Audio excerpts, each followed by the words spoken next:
قرآن تو خیر قرآن ہی ہے، نماز کو لے لے، نماز شروع ہوتی ہے فاتحہ سے، الحمدللہ رب العالمین، ہاں فاتحہ سے شروع ہو رہی، اور نماز ختم ہوتی ہے السلام علیکم ورحمۃ اللہ،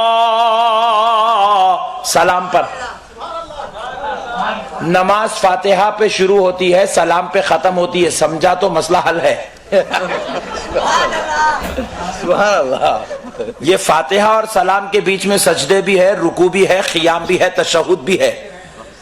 اگر کوئی رکعت نہیں باندھا، سورہ فاتحہ نہیں پڑھا، الف لام میم سے پڑھ کے والناس تک پوری پڑھ لیا، تو پیچھے سے موذن صاحب بولتے قبول ہوئی چ نہیں، فاتحہ نہیں پڑھا نا، قرآن پوری پڑھ لیا، فاتحہ نہیں پڑھا، نماز نہیں ہوتی۔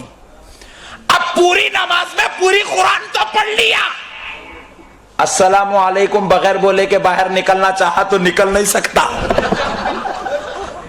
پوائنٹ نوٹ کیا جائے، خدا کا بنایا ہوا قانون ہے، رب نے ایسا قانون بنا دیا، کہا سجدے بیچ میں، رکوع بیچ میں، تشہد بیچ میں، تسبیحات بیچ میں، قرآن بیچ میں، فاتحہ پہلے سلام آخر میں، تاکہ نماز فاتحہ سے شروع ہو اور سلام پہ ختم ہو جائے۔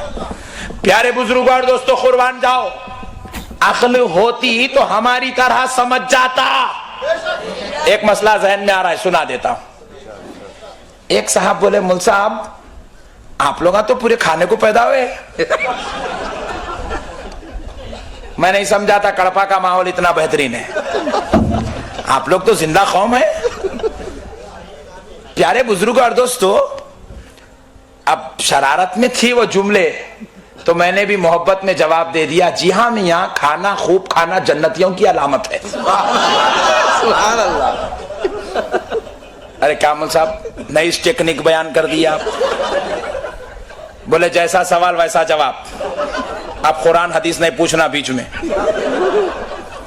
بولے مول صاحب اب تک تو ہم سنے تھے کہ جو نماز پڑھتا ہے وہ جنت کو جاتا ہے، جو روزے رکھتا ہے وہ جنت کو جاتا ہے، جو حج کرتا ہے وہ جنت کو جاتا ہے، اور آپ کہہ رہے کھانے والا جنت میں جاتا ہے۔ تو میں نے کہا بے شک نمازی، عابد، زاہد، متقی، پرہیزگار تو جنت میں جائیں گے، ساتھ میں کھانا کھانے والے 11ویں کا کھانا، 12ویں کا کھانا، رجب کے کنڈے، معراج کا کھانا، شب قدر کا کھانا، پوروں کی فاتحہ ختم ہو جائے تو پھر اپنے دادا کی، پھپھا کی، خالو کی، ماموں کی فاتحہ کا کھانا، یہ جو لوگ کھاتے ہیں یہی لوگ جنت میں جاتے ہیں۔ پوچھے مول صاحب وہ کیسا؟ تو میں نے کہا دیکھو یہاں تو نماز پڑھ رہے ہو ضروری ہے، مگر جنت میں نماز پڑھو گے؟ تھوڑی دیر سوچیں، آپ عقل والے ہیں، جواب دے دیے، آپ انسان جو ٹھہرے، آپ جواب دے دیے، لیکن وہ جواب نہیں دیا، تو میں اس کے جواب لینے کے لیے پوچھا ذرا جنت کی مسجد کا نام تو بول، جنت کی مسجد میں جو خطیب صاحب جمعے کی نماز پڑھائیں گے، خطبہ دیں گے، ان کا نام تو بول، جنت کے اندر جو اذان ہوگی، اذان کے کلمات کیسے ہوں گے، اذان دینے والے مؤذن کا نام کیا ہوگا، پھر جنت میں سورج نہیں ہوگا تو سورج ڈوبنے سے پہلے فجر پڑے گا یا بعد میں؟ ٹینشن میں پڑ گیا۔ میں نے کہا جنت کی مسجد تو تو نہیں بتا سکتا، مگر میرے ساتھ چل، میں تجھے آم کے جھاڑ بتا دیتا ہوں، جام کے جھاڑ بتا دیتا ہوں، سیب بھی بتا دیتا ہوں، رف بھی بتا دیتا ہوں، شہد کی نہریں بتا دیتا ہوں، شرابن طہورا کی نہریں بتا دیتا ہوں، سلسل و سبیل بتا دیتا ہوں، تجھے مان طہورا بتا دیتا ہوں۔ رب نے جنت میں مسجد نہیں رکھی، لیکن غلامان مصطفیٰ کے لیے کھانے کی غذائیں رکھی ہیں۔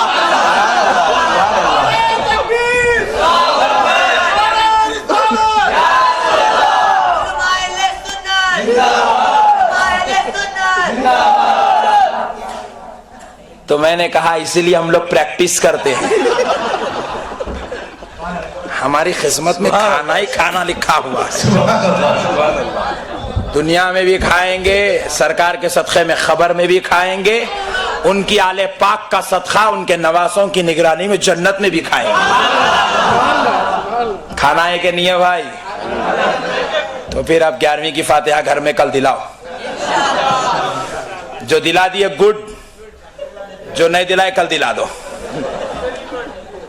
پیارے بزرگ اور دوستو دلاتے رہنا چاہیے, سرکار کا صدقہ کھاتے رہے کھلاتے رہے, اس سے بڑی بات اور کیا ہو سکتی ہے. پیارے بزرگ اور دوستو الغرض میں عرض کر رہا تھا, ہمارے پیارے آقا رحمت للعالمین صلی اللہ تعالی علیہ وسلم کا مقام اللہ نے اتنا بلند و بالا, اتنا عظمت والا کیا کہ ہمارے آقا رحمت للعالمین صلی اللہ تعالی علیہ وسلم کی عظمت کے صدقے جائے. اللہ رب العزت نے اپنے حبیب رحمت للعالمین صلی اللہ تعالی علیہ وسلم کو اس شان و عظمت کا پیکر بنا دیا کہ آپ کا نام بھی لے لے تو نجات نصیب ہو جاتی ہے, آپ کا نام بھی رکھ لے تو نجات نصیب ہو جاتی ہے. پیارے بزرگ اور دوستو, اب بعض لوگ ماننے کے لیے تیار نہیں ہیں کہ ہمارے نبی کا مقام اور ہمارے نبی کا نام, ہمارے نبی کی عظمت کتنی بلند و بالا ہے. جو نبی کی عظمت مان لے وہ نجات والا ہے, وہ ہدایت والا ہے, وہ عظمت اور رفعت والا ہے. تو اسی لیے اللہ رب العزت نے ہم کو دنیا میں بھیجا ہے, ہم اپنے نبی کا صدقہ کھا بھی رہے ہیں, دنیا والوں کو کھلا بھی رہے ہیں.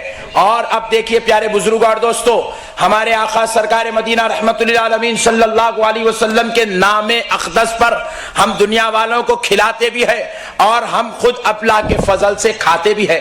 ایک بات اور سنا دیتا ہوں.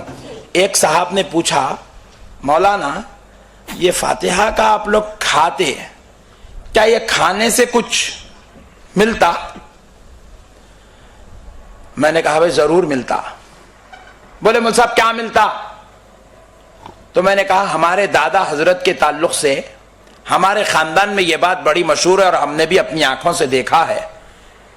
وہ جب انتقال کر رہے تھے تو ان کے دانت بھی سلامت تھے, ان کی آنکھ بھی سلامت تھی, بغیر اینک کے دیکھتے تھے اور بغیر حلوہ بنائے کے روٹی اور غذا کو سلامت کھاتے تھے اور بغیر لکڑی پکڑے کے چلتے تھے. 92 سال کی عمر میں انتقال کر گئے اور وجہ اتنی صحت کی یہ تھی کہ وہ ہر وقت دسترخوان پہ بیٹھتے ہی کھانے پہ پہلے فاتحہ دیتے تھے, بعد میں کھانا کھاتے تھے.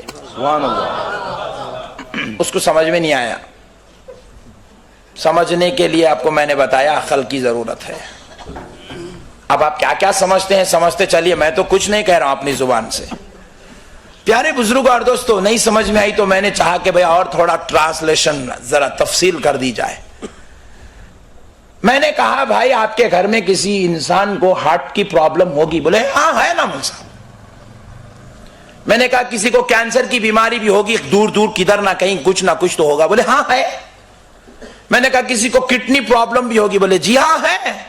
میں نے کہا آپ کو بھی کبھی سر میں درد ہوا ہوگا, آپ کو بھی کبھی بخار آیا ہوگا, کبھی علیل تھے ہوں گے؟ بولے بہت زبردست تھا مول صاحب, اللہ کا شکر ہے بچ کے آ گیا.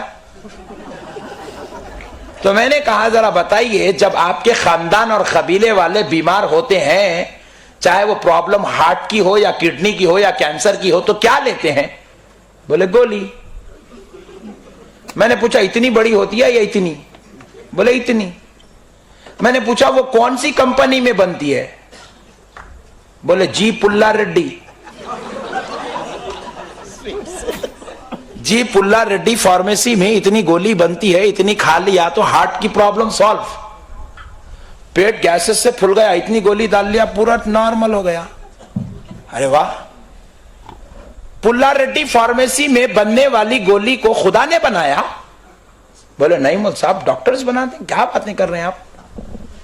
بولے ڈاکٹرز جو گولی بنا دے وہ انسان کو رات میں اگر کھا کر سو جائے تو بی پی کو نارمل, شوگر کو نارمل, دل کو سنبھالتے ہیں, خون کی دورانی کو برابر کرتے ہیں, کینسر کو بڑھنے نہیں دیتے. میں نے کہا نادان ذرا سوچ, جی پلا ریڈی فارمیسی میں اگر کوئی ڈاکٹرز بیٹھ کر ایک گولی بناتے ہیں, وہ ایک گولی اگر انسان کو سنبھال سکتی ہے, تو پتہ یہ چلا کہ کافر ڈاکٹرز کے ہاتھ میں یہ کمال آ گیا کہ وہ مرنے والے انسان کو بچانے کی صلاحیت رکھ رہا ہے. ایک ڈاکٹر 5 سال کا طالب علم اگر MBBS کالج میں گزار لے تو اس میں اتنی قوت آ جاتی ہے, اتنی صلاحیت آ جاتی ہے کہ وہ اپنی فارمیسی میں بیٹھ کر جو گولی بنا لیتا ہے, جو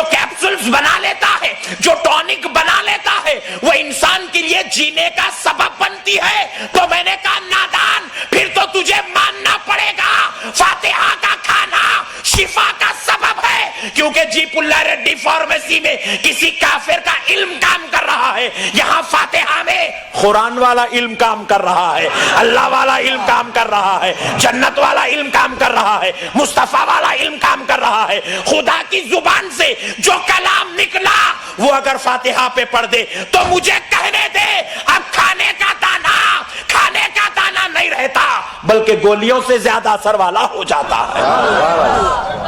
نعرہ تکبیر، نعرہ رسالت، علماء اہل سنت۔ اس لیے پیارے دوستو فاتحہ دینے میں شرمانا نہیں چاہیے، فاتحہ دینے میں کبھی نہیں شرمانا چاہیے، کیونکہ وہ اللہ کا کلام ہے، اس کے اندر برکتیں ہیں، اس کے اندر رحمتیں ہیں۔ سورہ فاتحہ، پوری فاتحہ کو تو چھوڑ دیجئے، جلدی میں بھی ہو تو کم سے کم سورہ فاتحہ تو پڑھ لینا چاہیے۔ سورہ فاتحہ کے 20 نام مفسرین نے بیان کیے، 20 نام، کہ اس کو سورۃ الفاتحہ بھی کہتے ہیں اور سورۃ الشفا بھی کہتے ہیں، کہ یہ فاتحہ والی سورت کسی کھانے پر پڑھی جائے تو کھانا شفا بن جاتا ہے۔ پیارے بزرگ اور دوستو، کسی شے پر پڑھ دی جائے تو وہ شے شفا بن جاتی ہے۔ اگر کسی میں برکت کے لیے دکان کی اوپننگ ہو رہی ہے، یہودی آ کر کہنے لگا اے محمد اگر آپ اللہ کے نبی ہیں تو وہ جھاڑ کو بلائیں، تو نبی پاک رحمت للعالمین صلی اللہ علیہ وسلم نے سوچا کہ بھائی اتنے بڑے بڑے معجزات میں دکھانے والا یہ چھوٹی بات کیا پوچھ رہا ہے؟ تو نبی پاک علیہ الصلوۃ والسلام نے فرمایا میں اگر بلاؤں تو کیا تعجب کی بات ہے، تو جا کر کہہ دے اس جھاڑ سے کہ اسے محمد نے بلایا ہے۔ کیا شان ہے ہمارے آقا کی، اور یہ حدیث بخاری شریف کی ہے۔ حبیب پاک علیہ السلام کے کہنے پر وہ شخص گیا، یہودی گیا، جا کر جھاڑ سے کہنے لگا اے جھاڑ تجھے محمد عربی نے بلایا ہے۔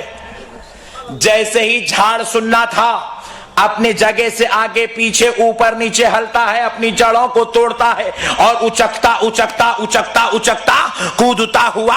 وہ یہودی بیان کرتے ہیں جو بعد میں صحابی ہو گئے، وہ بیان کرتے ہیں کہ میں نے دیکھا وہ ایسے کود رہا تھا جیسے ایک بچہ کھیلتا اور کودتا کسی طرف جا رہا ہے، وہ ایسا اچکتا ہوا آیا اور نبی پاک کے قریب آیا تو سر کے بل گر گیا۔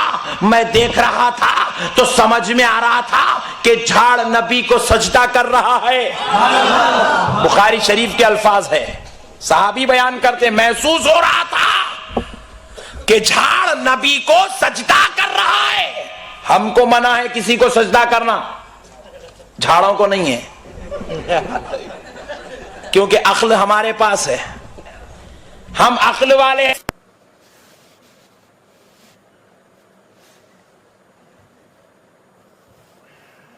فرماتے ہیں ذرا بتا دے میں کون ہوں؟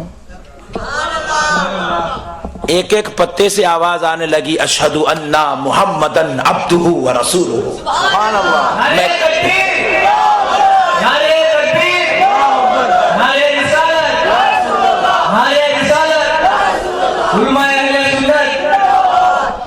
اب حضور نے فرمایا جا جا کر اپنی جگہ پہ کھڑا ہو جا۔ کھڑا ہو گیا، یہ یہودی جو تھے کلمہ پڑھ لے، صحابی ہو گئے، مسلمان ہو گئے۔ پیارے بزرگ اور دوستو ذرا غور کیجئے گا، اس حدیث پاک کو ذہن میں رکھیے، میں اس میں پوائنٹ بتاؤں لیکن اس سے پہلے ایک اور حدیث سناتا ہوں۔ ابو جہل حضور کے دربار میں آیا، آ کر حضور سے کہنے لگا کہ اے محمد صلی اللہ علیہ وسلم اگر آپ اللہ کے نبی ہیں تو بتا دیں کہ میری مٹھی میں کیا ہے۔ پوائنٹ نوٹ کرو، انشاءاللہ بات اگر سمجھ جاؤ گے تو ایمان تازہ ہو جائے گا۔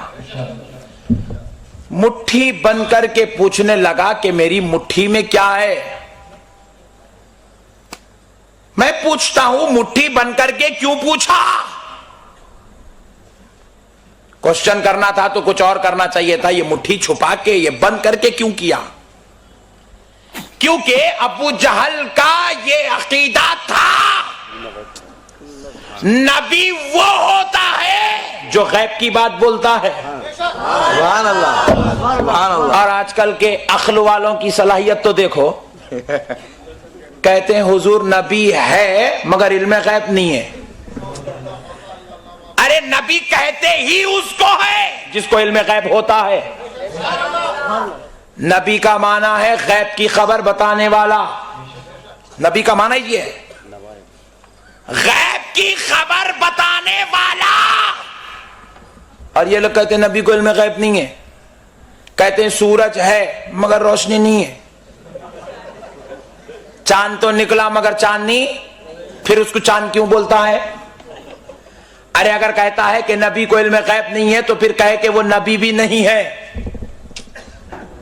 نبی کہتے ہی اس کو ہے جو غیب کی خبر بتاتا ہے.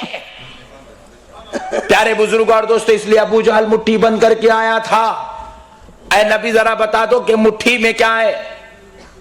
حضور فرمائے میں اتنا بڑا نبی ہوں, حضرت آدم کیا فرمائے تھے بیٹے کو وہ میں بولا. انہیں اب مٹھی کے اندر چھپا کے لایا, یہاں کھیلتے ہوں گے وہ سیتافل کے بیج چھپا کے کھیلتے ہیں دیکھ اڈا مڈا, وہ خصہ کر دیا. حضور بولے چھوٹی چھوٹی باتیں مجھ سے کیا پوچھتا ہے نادان, تو خود اس جو تیرے ہاتھ میں ہے اس سے پوچھ کہ میں کون ہوں. حضور کا کہنا تھا شرم والا غیرت مند ہوتا تو چلے جاتا, دوبارہ نہیں آتا تھا. نہیں, ایک مرتبہ بولے میاں املا فاتحہ والے نہیں آتے تمہارے ساتھ, کھٹکا آئندہ نہیں مارنا. غیرت والا ہوتا تو دوبارہ نہیں آتا. آگے میں نہیں بولتا, آپ سمجھ جائیے. بار بار آتا ہے. نبی پاک نے کہا کہ مجھ سے کیا پوچھتا ہے, جو تیری مٹھی میں ہے اس سے پوچھ کہ میں کون ہوں. غیرت والا ہوتا تو پھینک کے چلا جاتا تھا, بے غیرت تھا. منہ کے قریب لے کے پوچھا کنکری ذرا بول وہ سامنے کون ہے. پوچھنا ہی تھا, کنکری اندر سے آواز دینے لگی اشہد ان محمد عبدہ ورسولہ, میں گواہی دیتی ہوں کہ وہ اللہ کے رسول اور اس کے بندے محمد صلی اللہ علیہ وسلم ہے. جیسے ہی سنا پھینک دیا. یہاں تک تو آپ نے سنا ہوگا, مگر میرا ایک نقطہ میرے ذہن میں آتا ہے, میں آپ سے پوچھتا ہوں. غور کیجئے, کنکری تو ایک مردہ شے کا نام ہے. کنکری میں جان ہے, کنکری سن سکتی ہے, کنکری دیکھ سکتی ہے, کنکری پہچان سکتی ہے, کنکری بول سکتی ہے, نہیں بول سکتی. لیکن ابو جہل کے ہاتھ میں کنکری سن بھی رہی ہے. پھر کس کی؟ کسی ایمان والے کی نہیں, کسی نبی کی نہیں, کافر کی بولی سن رہی ہے. پوائنٹ نوٹ کیا جائے, کافر کی بولی سن رہی ہے. کافر کے پوچھنے پر نبی ہونے کی گواہی دے بھی رہی ہے, بول بھی رہی ہے, سن بھی رہی ہے, سمجھ بھی رہی ہے, بتا بھی رہی ہے. تو میں پوچھتا ہوں ایک مردہ کنکر میں اتنی ساری صلاحیتیں کہاں سے پیدا ہوئی؟ سبحان اللہ. تو ماننا پڑے گا نبی کی نظر پڑ گئی تھی. نبی کی نظر پڑ گئی تو مردہ کنکری میں جان آ گئی.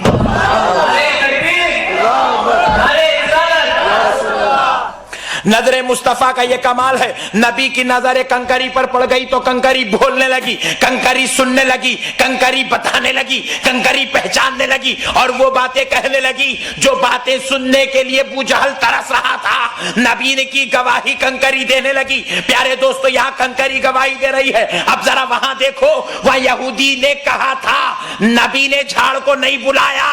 یہودی نے جا کر کہا اے جھاڑ چل, تجھے محمد عربی بلا رہے ہے. تو جھاڑ جڑوں کو توڑ کر آ گیا. میں پوچھتا ہوں جھاڑ میں سننے کی صلاحیت کہاں سے آئی؟ جھاڑ کو سنانے کے لیے کافر کی زبان میں تاثیر کہاں سے آئی؟ تو کہنا پڑے گا نبی نے نظر ڈالی تو کافر میں سنانے کی صلاحیت اور جھاڑ میں سننے کی صلاحیت پیدا ہو گئی. نظر مصطفیٰ کا کمال ہے. سبحان اللہ. اللہ نے نبی کو یہ مقام دیا وہ نظر ڈالے تو جھاڑ سن بھی لے, جھاڑ ٹوٹ بھی جائے, جھاڑ آ بھی جائے, سجدہ بھی کرے. اور ایک بات دیکھو, دنیا کی پورے سائنٹسٹ کو ایک جگہ کڑپا میں جمع کر لو, میں ایک ڈغالی توڑ کر دوں گا, پورے سائنٹسٹ مل کے جوڑ کے بتا دو, ہو سکتا ہے؟ نہیں ہو سکتا. جہاں سے جھاڑ ٹوٹ جائے وہاں پھر جوڑا نہیں جا سکتا, ناخن کٹ جائے پھر جوڑا نہیں جا سکتا. یہ صرف خدا کی قدرت ہے, بس خدا کی قدرت سے جو لگ گیا وہ لگ گیا, ٹوٹ گیا. تو اب قدرت یہ ہے کہ پھر نہیں جڑتا, مگر مصطفیٰ نے جھاڑ کو توڑا بھی دیا, جوڑ کے بتا بھی دیا میں وہ عظمت والا ہوں, چاہوں تو توڑا بھی جانتا ہوں, جوڑنا بھی جانتا.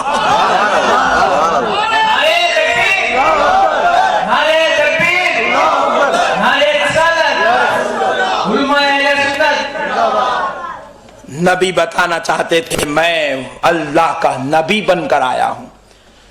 جہاں سارے سائنٹسٹ سر جھکا دیں تو ایک محمد کا معجزہ بنتا ہے.